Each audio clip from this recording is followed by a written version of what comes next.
He's going to associate us with His way. So He's going to make us listen and do for the salvation of the nations. So God does not work Himself. God works with you and I. God makes you and I His partners, His companions, His corporates, His partners, so that the work of God may go ahead. Amen, amen.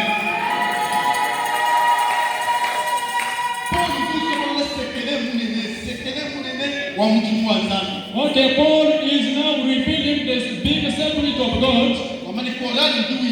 He said that the chorus is singing, the presiding elder does, the deacon that do, the young men and girls do, the mothers do.